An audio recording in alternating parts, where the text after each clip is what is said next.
General Hospital will reveal interesting details on Thursday, May 8, 2025. First, Dante stood in the dimly lit room, his mind racing with worry and confusion. The news about Rocco had hit him hard. His son, his pride and joy, had been found unconscious, poisoned by alcohol in a tragic accident that seemed to come out of nowhere. Dante's heart ached as he thought about the tiny body lying in the hospital bed, hooked up to machines. His eyes darted around, seeking some kind of answers. But the only thing he could find was the gnawing fear that had taken root deep inside him. It wasn't just the worry about Rocco's health that weighed on him, it was also the presence of Gio. The mysterious young man who had suddenly appeared in their lives. Joe's unexpected arrival at the scene of Rocco's crisis only added fuel to the fire of Dante's suspicions. What was his connection to all of this? Was he the cause of the trouble, or was he just another victim in a twisted chain of events? As Dante's mind churned, he couldn't help but feel a surge of distrust toward Gio. The young man had been an enigma from the moment he entered the scene. His history was murky, his motivations unclear. Dante's protective instincts flared, especially when it came to Rocco, and the idea that someone, anyone, might be behind his son's suffering was unbearable. Joe's sudden appearance in the hospital room felt like an intrusion, an unsettling presence that Dante couldn't quite understand. Was he involved in this tragedy? Was he hiding something? The questions spiraled, clouding Dante's judgment, pushing him toward conclusions that were clouded by fear and paranoia. Just as Dante's anxiety reached its peak, Sonny, ever the calm and collected figure, stepped in. His presence was a steadying force, a reminder that not everything was as it seemed. Sonny, with his years of experience navigating the treacherous world they lived in, knew that jumping to conclusions could be disastrous. He could see the conflict raging within Dante, the fear for his son, the growing suspicions about Gio. With a deep breath, Sonny placed a reassuring hand on Dante's shoulder, offering both a physical and emotional anchor. "You need to calm down," Sonny said quietly. His voice firm yet understanding. "You can't let your emotions control you. There's more to this story than what meets the eye. We need to find out the truth, not jump to conclusions based on fear." Dante took a moment to absorb Sonny's words. It wasn't easy for him to step back, to detach from the emotions that were running rampant inside him. But Sonny's steady demeanor reminded him of the importance of seeing things clearly. Rocco was the priority, but the answers he sought about Gio couldn't be found in the heat of the moment. Sonny was right. There was still so much Dante didn't know, and rushing to judge Gio based on his suspicions would only make things more complicated. He needed to approach this with a clear mind. To uncover the truth without allowing his emotions to cloud his judgment. As the tension began to ebb, Dante felt a sense of reluctant understanding. Gio may not be the villain he had imagined. And perhaps the situation was far more complex than he had realized. Sonny's calm words had given him a new perspective. One that allowed him to view the situation with less animosity and more curiosity. While he still had questions, he knew that jumping to conclusions about Gio without the facts would be a mistake. It was time to look deeper, to see the bigger picture. Whatever the truth was, Dante needed to trust that the answers would come. And that he could handle whatever lay ahead, whether it meant trusting Gio or facing a more difficult reality. Second, everyone knew Jason as a strong man, both in body and character. Which is why it was no surprise that the love he gave was just as strong. But this time, the situation was different, and the weight of his anger was palpable. When Jason found out that it was Danny who had invited Rocco to drink, his heart sank. The news felt like a blow, not because of the act itself, but because of the responsibility Danny had neglected in putting Rocco in harm's way. Jason was a father. And his protective instincts surged at the thought of any danger befalling the people he loved, especially his family. His anger was immediate, and yet, despite the flood of emotions, he understood that lashing out would not help anyone, not Danny, and certainly not Rocco. As much as Jason wanted to yell, to vent his frustration at the young boy for his reckless behavior, he took a deep breath and reminded himself that Danny was just a child, still learning the consequences of his actions. Jason knew that harsh words and accusations would not teach Danny what he needed to know. Instead, he decided to approach the situation calmly, choosing to use this moment as a chance for teaching rather than scolding. He sat Danny down and explained the gravity of the situation, his voice steady but firm, ensuring that Danny understood not just the mistake he had made but also the reasons behind it. Jason made sure Danny saw how his actions had affected Rocco and others around him, painting a clear picture of the consequences, not out of anger, but from a place of concern and love. By speaking to Danny in this way, Jason hoped to guide him toward understanding responsibility and accountability.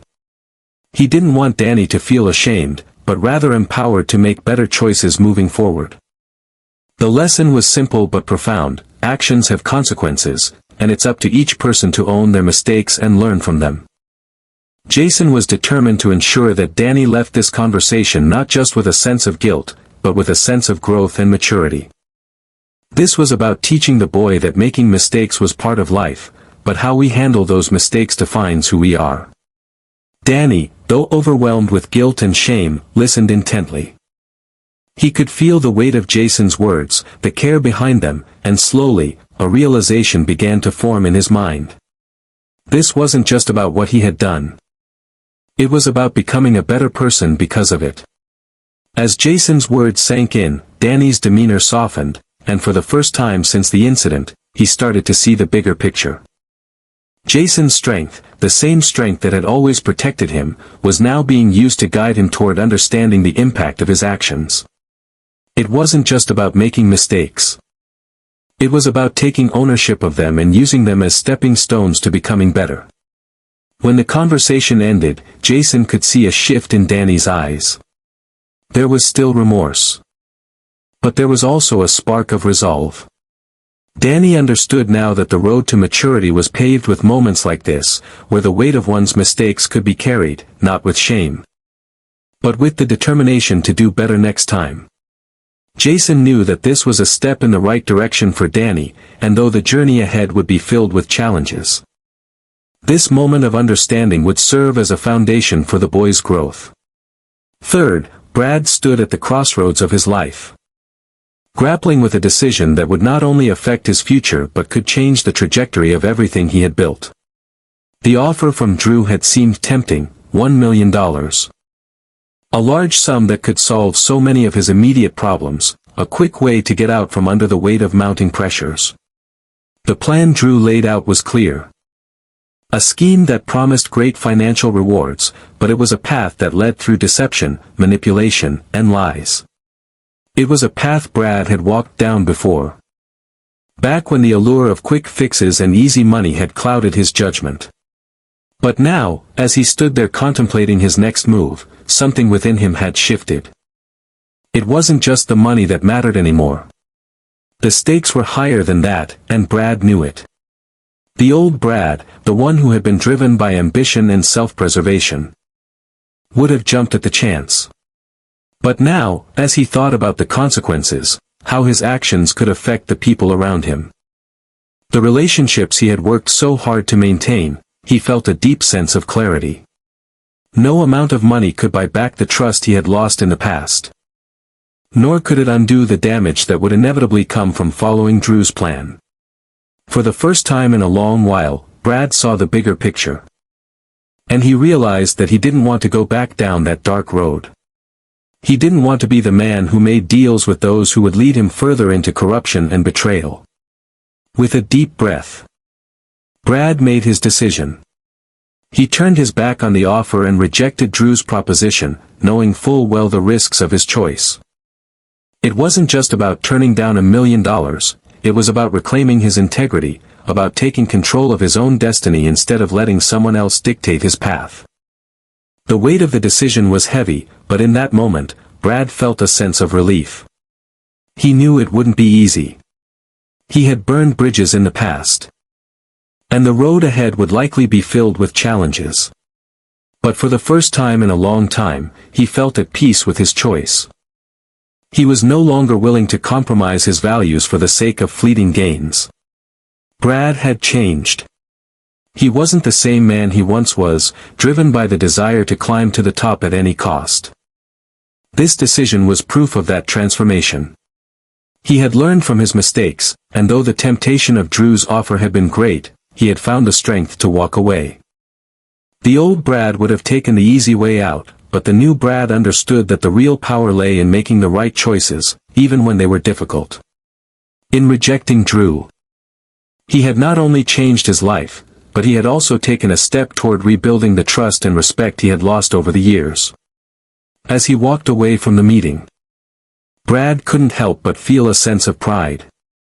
He had made a difficult choice, but it was a choice that felt true to who he had become. No longer driven by desperation or the need for instant gratification, Brad was ready to face the future with a renewed sense of purpose. He knew that the road ahead wouldn't be without its challenges, but he also knew that he had taken the first step towards something better. In rejecting Drew's plan, Brad had finally made the decision that would shape the rest of his life. Fourth, Portia could feel the weight of fear pressing down on her, the anxiety gnawing at her every step. She had spent so much time weaving a web of lies, trying to stay one step ahead, but now, the walls were starting to close in. Her fear stemmed from one single, horrifying thought: had she failed? Had her plan to manipulate Drew been discovered? She had been the one to supply the ketamine, the drug that had been part of a scheme to trap Drew.